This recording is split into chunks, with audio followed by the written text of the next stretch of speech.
Sophia Brewster, Brooklyn resident and 32 BJ member. Rachel Fee, Executive Director of New York Housing Conference. Rich Morocco, President of HTC. Manny Pastrich, President of 32 BJ. Please welcome Mayor Eric Adams.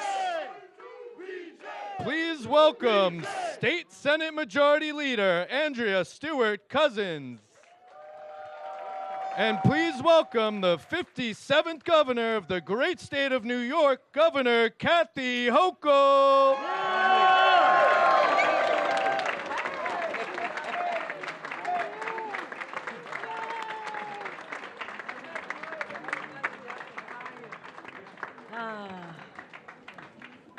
Finally, we have a housing deal for New York City and the state of New York. We got it done. And I want to recognize the people who are standing with me, who worked so hard to get this over the finish line. Senate Majority Leader Andrea Stewart-Cousins. We were in a foxhole for a long time. That's right. But you know what? The long days, the long nights, and there was always that commitment to leave that budget process with a housing plan that worked for New Yorkers. And I thank you for your leadership and staying with this. I want to give you another round of applause. Speaker Carl Heastie could not be with us today, but he deserves so much credit as well. He was right there with us, working hard every minute to deliver for New Yorkers. Mayor Eric Adams, thank you for laying out a vision for the city that we can implement. Now let's get to work, Mayor. Let's get to work. I have the most extraordinary team behind me, led by Secretary of the Governor, Karen Persicilli-Keough. Everybody, thank you, KPK is right. All my team was incredible, but I also want to thank Ruth Ann Visnauskas, who could not join us here today, but the Commissioner of Housing and Community Renewal. She worked so hard. We have Roberta Reardon, the Commissioner of Labor, with us here today. Let's give her a shout. All the elected officials who've joined us, the Assembly members, the senators, those who are here, those who could not join us, the council members, everybody who stuck together, who worked so closely together, did what people do not expect out of Albany, which is actually get something seriously accomplished. We defied the odds. We defied the odds, and we showed people that when you're willing to show respect to each other and approach it with a collaborative spirit, so much could happen. But I will tell you, it also helped so much to have labor on our side.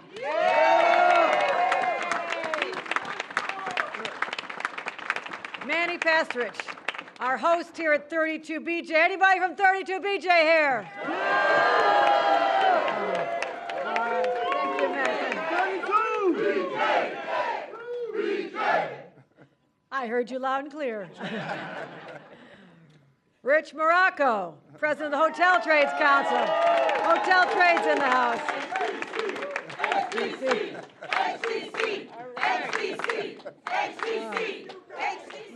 AGC's in the house.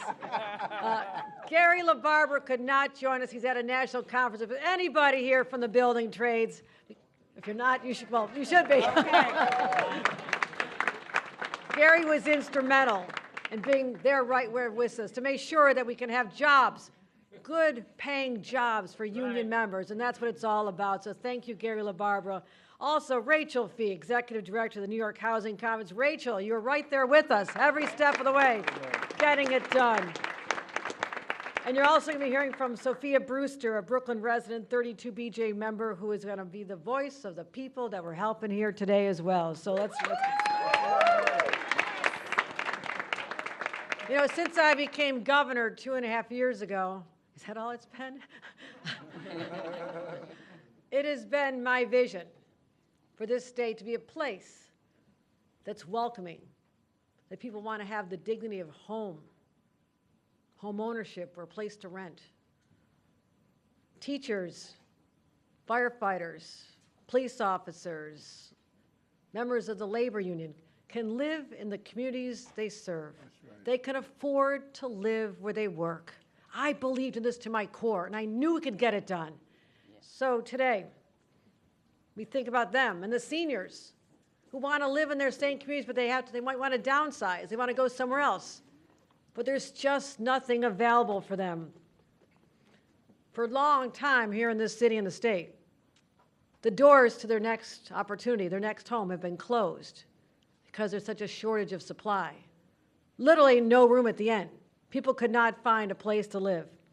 But today, everything changes. That's right. And so we rolled up our sleeves. We worked with the legislature, the electeds, and we went where no man or woman has gone before. So today we celebrate an historic housing agreement, which is part of the fiscal year 2025 budget. An agreement that'll transform our state, put tenants and working families first, and allow New York to turn our vision of a better future into a reality. Now, we know Rome wasn't built in a day, but at least they were building, right? They were building. And for so long, we didn't have the ambition that other places had to just break through the barriers, all those challenges, all those naysayers, all the NIMBY people who said, no, not here, not here.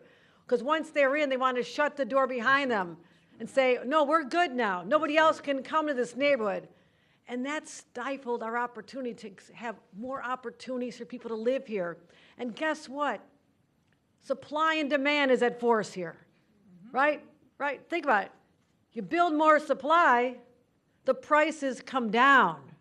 Less supply, the prices go up.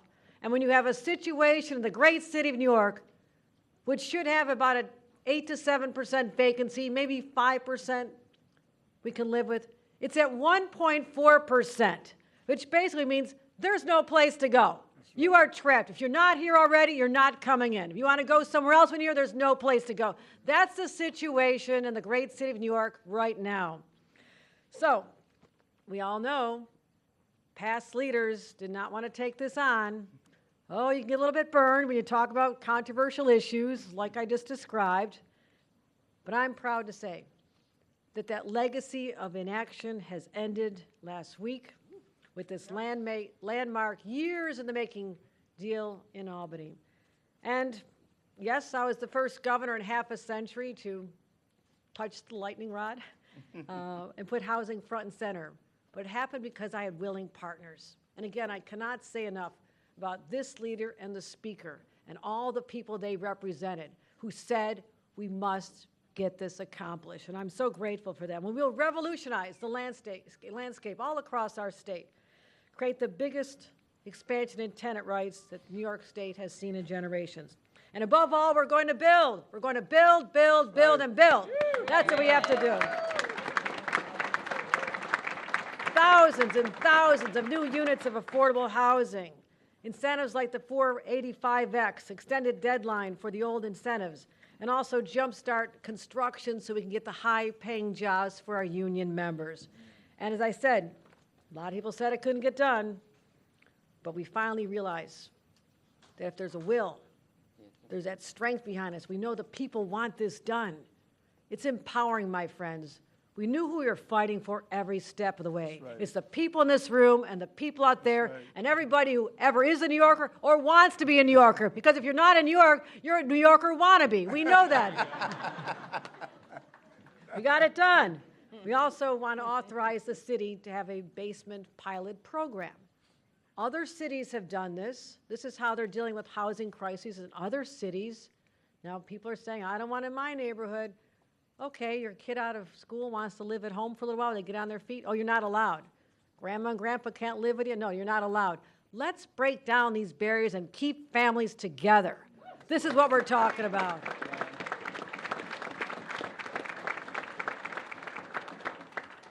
Also, we're worried about our tenants who are exposed to price gouging. They're held captive. Their landlords can raise the rent any way they want. But now they can't. Now they will not be able to. There'll be limits on what they can do, and people can plan for that. They can put that in their budgets. They know what to expect. The uncertainty of getting that notice. If you want to renew, all of a sudden it goes up exponentially, and you can say, what am I supposed to do? Where am I supposed to go? Those days are over. We took care of our tenants.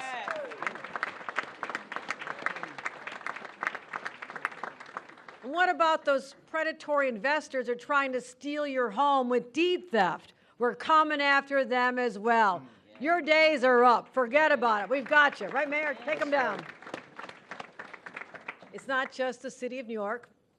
We're incentivizing mixed income, affordable projects all over the state. We've got a lot to do. We're putting $500 million toward using state property. Look at state. I have a lot of state property. Why aren't we using that to make housing possible for people?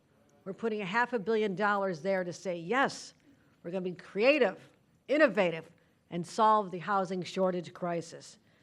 But also, I know that many of us, for 32BJ, 175,000 of your members are renters. A lot of them they work here, but they can't afford to live here. That's right. That's what I'm talking about. Imagine a shorter commute. You don't have to come in from New Jersey, okay? Because I know you want to live in New York. I mean, we know that. Right. But you know what, my friends? New Jersey has been building. Connecticut's been building. Pennsylvania's been building. And we didn't have the political will or the courage to get it done until this deal. This is when everything starts to change. And I'm so excited about this. So I'm going to say this. Years from now, people look at us. Do we do what the people of the state needed? Do we respond to their cries for help? Or do we turn a deaf ear? Were we there for them when they needed us most? Did we show that government has the capacity to deliver and to show our compassion for the people who are struggling in our state? That's who we're fighting for every single day. So when people ask, did we meet the moment? What's the answer, my friends? Yes. Well, do we build more housing? Yes. Do we make our state more affordable? Yes. Do we make our place more affordable for everyone in this room? Yes. Well, let's go forth and tell everybody we got it done. Thank you.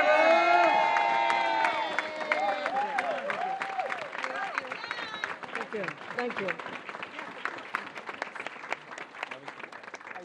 And my amazing partner. We had so many meals together and conversations and late night. Last voice I heard late at night was either this woman or Carl Hasty. I love you all, but okay. But enough. We got it done. We got it done. But got it done. thank you, my friend. We got it done. Is right. So let me introduce the Majority Leader of the New York State Senate, Andrea Stewart-Cousins. Thank you so much, Governor. Let me do what I'm supposed to do. 32? 32? 32? Okay, I love HTC. Y'all had a chant I hadn't been trained on. So let's hear HTC. Come on, don't you do this? HTC! HTC! Okay. So now we're all trained. Building trades, I guess we'll have to say BT, right? That's what happens, you know. But I'm here to celebrate with the governor, whose vision for housing has been clear, has been strong, and she understood that there were a few things that we all could agree on, and a few things that if we compromised on, we could come to this day where New Yorkers have opportunities for housing, not only now, but in the future, so that people like me, and I guess all of us, right, because I was born in New York, and intend to die in New York. But it only works if I can afford to live in New York. That's right. And so, Speaker Hasty, his leadership, and I know there are some assembly members in, please raise your hand. Yay, my assembly colleagues. And while I'm here, I got my great senators here in the House, Senator Brian Kavanaugh, Housing Chair. Yay. These people think all day, all night. Right. Senator Jessica Ramos, Labor Chair. I see RJ, Civil Service Pension, Robert Jackson, Senator Robert Jackson. I don't, any other senators I'm supposed to say? Okay, I'm good. Okay. So, you know, otherwise I can't go home. You know, they're like, you can't do this. I'm here with Manny. Thank you, Manny, for hosting this celebration here at 32 BJ. Beautiful, beautiful. Rich, thank you for your partnership with HTC. I see you at Hotel and Gaming Trades. And of course, working with Gary with the building trades, all of us were able to do something that makes a lot of sense. Mayor Adams. Mayor Adams was a senator back in the day. I don't even know if he remembers that. But I'll tell you something about Mayor Adams. He was always focused on this moment where he could be the mayor of this great city. Some people know what they're supposed to do, and some people have a plan to do it. But even with the best plans, you need partners. That's right. That's right. And one of the things that we know in state government, the governor shows it every day, the speaker himself, is that if we can be good partners on behalf of New York State and its residents, then we are only fulfilling the purpose and the goal of public service. That's right. That's right. That's what this is about. Right. So thank you all for your voices of advocacy, because you know a lot of times people really have to be pushed. We can all be in our separate corners and think as long as we stay in that corner, we are serving somebody. And the people, however, need all of us to get out of our corners and to serve people. That's right. That's what we need to do. And there is no better way of serving our constituents than by putting a roof over their heads, by giving them affordable rent, by saying that rent gouging is not what we are going to stand for, by saying that we as a state have a commitment, yes, to build, but to target our building for affordable housing so our resources go to creating affordable housing, by standing up the affordable housing units that are here, by stabilizing tenants, units that are offline, and putting money into public housing. You would put millions of dollars into public housing in-state and out-of-state and build and build and build affordability for the people of New York, because you all make it great. Thank you so very much. Thank you. Oh, so I get a chance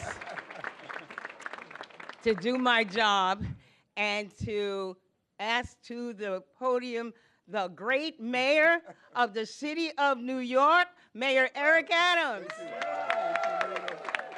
Thank you. And once a senator, you don't never lose your senator title.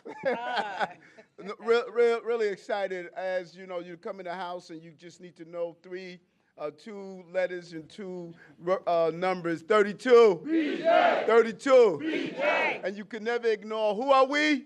HTC. Who are we? HTC. And we want to thank, Labor is not here, Gary is not here.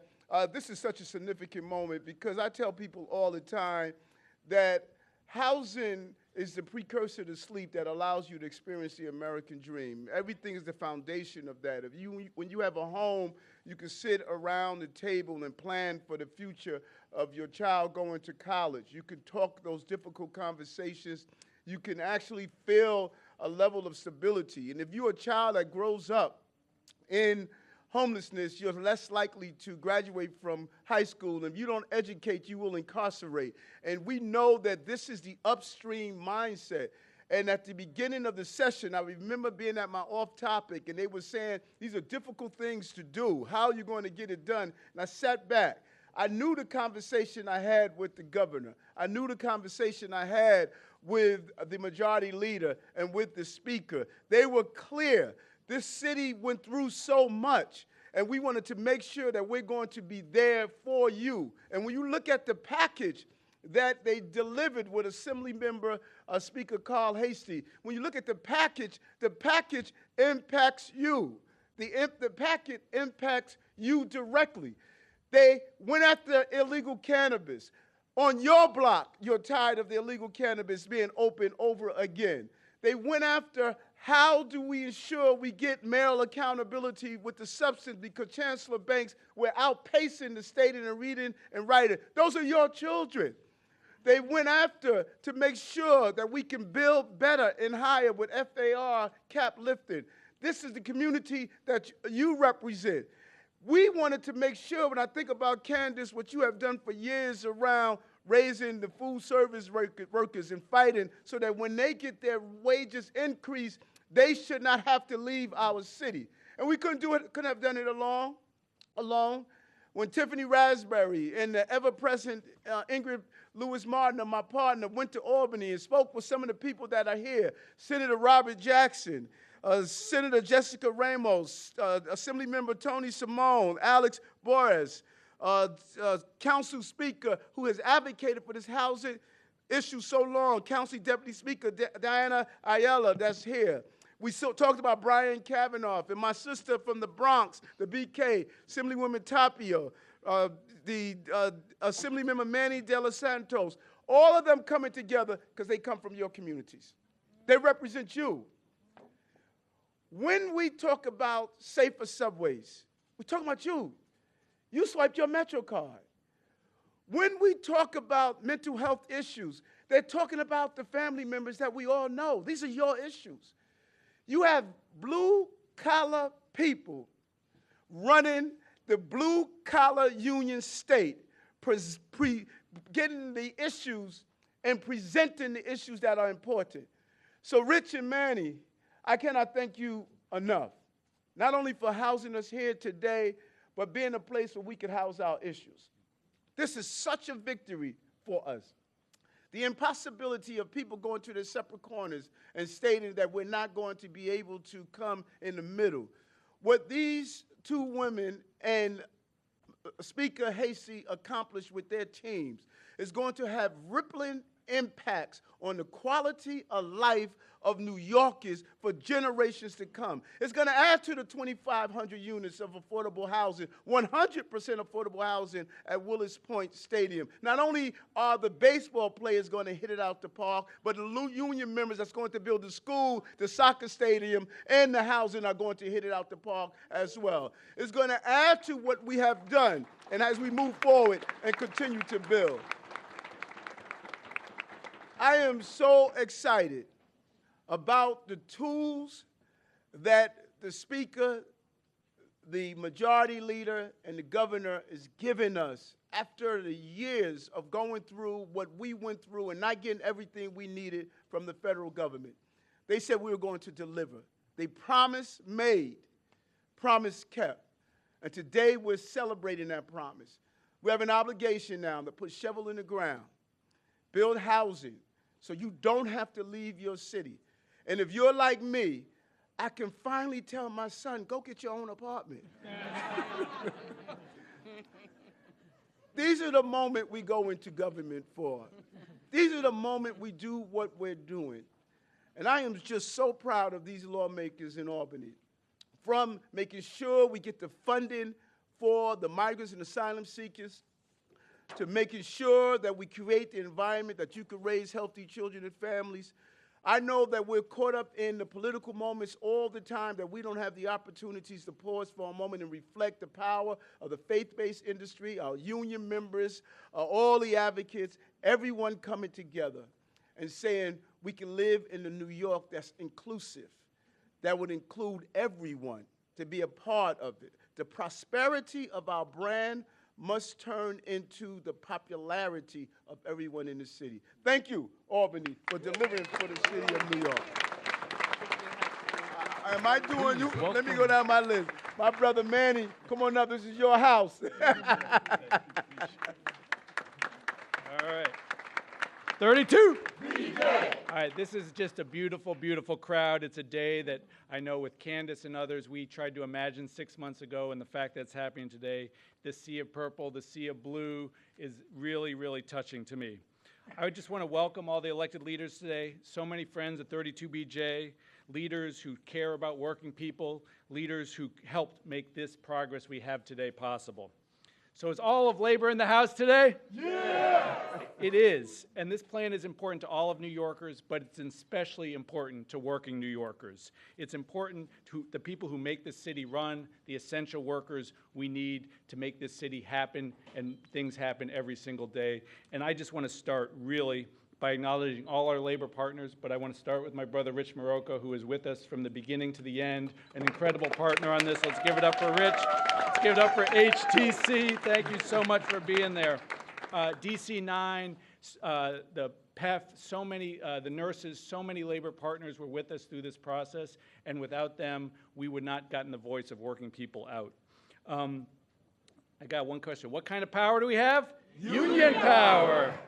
So, and as a point of privilege, I do want to thank our political team, our Executive Vice President and Political Director, Candace Tall. Let's give it up for Candace.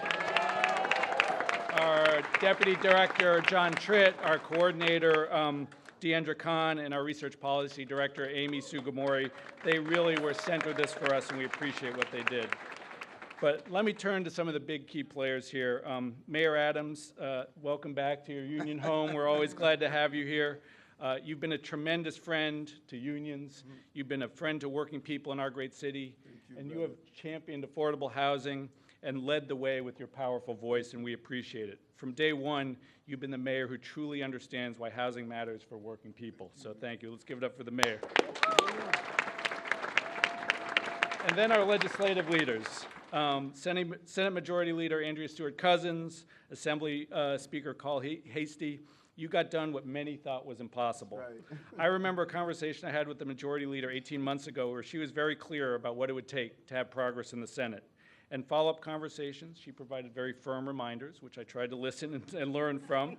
But from the beginning, the Majority Leader and the Speaker provided a path for progress, one that balanced the needs of each chamber and keeping the people they represent at the center. And without each of you, your skill, your compassion, your common sense, none of this would have been possible, so let's give it up for them as well. So there's one more person I want to thank. Before that, I want to do a quick story. My children are a little older now, but I remember when I first took my son to Yankee Stadium, and he asked me, why is it called the house that Ruth built? I told him how Ruth changed the game of baseball for generations of fans. Well, this housing deal will be a game changer for New York, protecting tenants from eviction, good-paying jobs for workers, and building more affordable housing. We're going to look back on these developments and call them the house that Hochul built. How does that sound? So thank you, Governor. Thank you. This would not have been possible without your leadership. Thank you so much. So when we started and advocated for our 100,000 members in New York City, we said our members are facing an affordability crisis, rising rent, eviction threats, not being able to find a house in reasonable commute to their jobs. But what's different this year is when we looked at that jigsaw puzzle, instead of getting lost in the housing policy details, we took a step back and we looked for three key things. One, we need to build more by leveraging sensible tax incentive tools with strong obligations for more affordable housing. Number two, fair wage and labor standards by including prevailing wage requirements and strong labor standards for construction and building service workers. And then third, protecting tenants with good cause eviction protections that ensure tenants don't face arbitrary eviction and they have the opportunity to renew their leases. These were the goals, and that is what this housing plan achieves. We have laid a strong foundation, and we will build on that, and that is something we should all applaud today. So let's give it up one more time. Yeah. So I just want to finish. Our favorite chant is "Si se puede," but when we win, we say si se pudo. Yes, we did. So let's give it. Si se pudo. Si se pudo. Yes, we did. Yes, we did. Yes, we did. I am really proud to stand on the stage with all of you. I'm proud to be a part of the lawmakers, the union leaders, and everyone who made this day possible. Thank you all. It's been an honor. Oh, I'm sorry. And I get the honor to introduce my brother, Rich Morocco from HTC.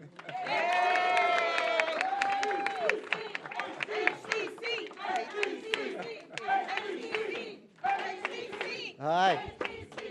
Good afternoon, everybody. Boy, what a privilege and a pleasure it is to be here today to commemorate what I think is undeniably just a remarkable legislative victory. And I will start by restating what all of us here already know, which is that New York and New York City is facing a housing crisis. Right. Now, we have been hearing that phrase, housing crisis, so often and for so long that it's almost lost meaning to us. It's become a political talking point. But not for working families in New York. For our members, the housing crisis is real. It's tangible, and they feel it every day. And look, let me catch up here. Now, most working class New Yorkers, like our members, they depend and they need to be able to afford to live, simply to exist. And look, as hospitality workers, my members are ambassadors for New York City. Right. They greet visitors when they arrive. They take care of them during their stay. They are, in a very real sense, the face of New York to tens of millions of visitors every year. But increasingly, year after year, these representatives of New York City are finding it harder and harder to live in the city that they represent. And that's not acceptable. Look, as a union, it's our job to fight like hell for better wages, for better benefits. And look, since we got the best hotel contract in the country, I'd say we're doing a pretty good job on that, right? But when we are up against spiraling housing costs that are going up year after year after year, even that is not enough. We need real government intervention to help keep New York affordable. And that's why we're here today. Thanks to the advocacy of thousands of union members and tenant groups, our state government has finally delivered a package that will make a real and tangible difference in working New Yorkers' lives. Now, for HDC, the most important part of that package is good cause tenant protection. Because for the first time in our history, there is real legal recourse for rents that are raised unreasonably and unfairly. Because that is the difference between somebody being unable to pay their rent and being able to stay in their homes. And look, another extremely important policy that is the package that helps to boost housing supply. From incentives to spur construction of affordable housing, to more housing development, to allowing conversions of offices to housing, the legislative package offers some common sense solutions to a lack of housing in our market and creates much needed new and affordable housing. And together, this new supply will both create affordable housing, but it will also help to keep existing rents down. And that, in turn, will help working New Yorkers be able to live in the city where they work. And look, these ideas aren't new, they're not novel. We have been talking about them for years. So it's worth acknowledging some of the leaders who helped make a difference this year, who helped it happen now. And first and foremost, I want to thank Manny and my brothers and sisters in Local 32BJ, because it was their leadership on these issues, it was their tireless advocacy, it was their deep understanding of housing policy that got this across the finish line. And thank you to our legislative leaders. Thank you, Andrea Stewart-Cousins, sorry, for helping to push this through, for finally making this the year where it happened, and making sure that not only was housing policy finally reformed, but it was reformed in a way that protects and focuses on working New Yorkers. Without their leadership, this issue may well have been put in the dustbin for yet another year. So thank you for that. And thank you to all of the other elected leaders here. I'm not going to name them all because I just couldn't, for spending the time, taking the effort to put together all of the pieces in this exceptionally complex puzzle. And finally, a special shout out to Mayor Adams, who has been standing side by side with us, fiercely advocating for solutions to the housing crisis. Thank you so much for being an ally with us in this fight and every other one. So thank you all on behalf of myself, on behalf of my 40,000 members. We appreciate you getting this done. And now it is my pleasure to introduce Rachel Fee.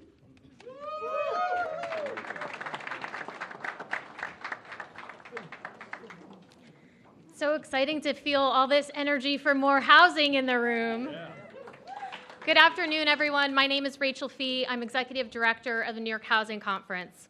For years, New York has been experiencing a severe and growing affordability crisis. But now, thanks to leadership from Governor Hochul, state legislators, and advocates, New York is taking decisive action to address our housing shortage. This pro-housing budget includes a wide range of programs that will boost affordable housing supply, including an improved 485X program with deeper and permanent affordability.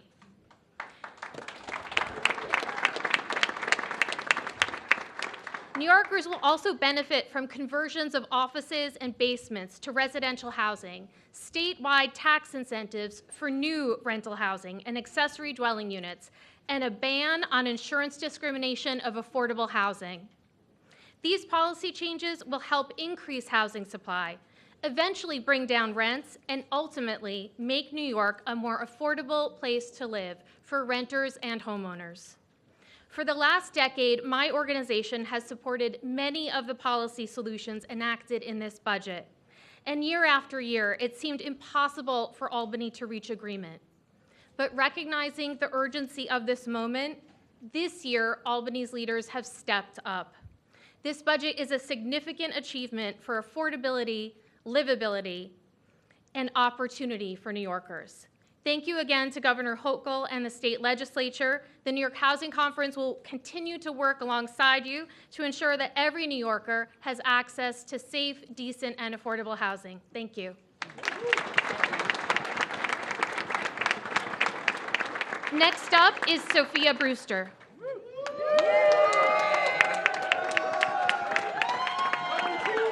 Beat 32. 32. Thank you, everyone. Thank you. Hello, everyone, and good afternoon. My name is Sophia Brewster. I am proud of 32BJ member at JF Kennedy Airport worker, where I am a passenger assistant. But I am proudly too most proud being working mom as a working mom for 3 kids at Flatbush, Brooklyn, where I live as long as I work at JF Kennedy Airport Terminal 3, 24 years. The affordable housing victory we are celebrating today will have a big impact on me as a mother who lives in New York, works in New York City. I know I'm not the only New York worker who thinks the rent is too damn high. Half of my monthly paycheck goes to rent for 1 bedroom, me and my kids. The rest goes to all of bills, like food, utility bills, childcare, you name it all. That means I cannot save things like my son's college tuition or for special vacation with my kids. That's not right. It's not right. People like me sacrifice every day. I take public transportation home every day in the middle of the night. I want to build a New York that allows working people like me and live comfortable in the New York City contribute so much to. This affordable housing victory goes a long way to making that happen, and it means so much to me. my union 32BJ played an important role in delivering the progress for New Yorkers. I want to thank every one of my union brothers and sisters and our 32BJs, President Manny, for all the hard work and went into this. And I want to thank elected officials who worked together to support us, this housing plan. Governor Kathy Hochul, Mayor Eric Adams, the Senate Majority Leader Andrea Stewart-Cousins, and Assembly Speaker Carl Hessel. 32? BJ. One union? One union? That's right.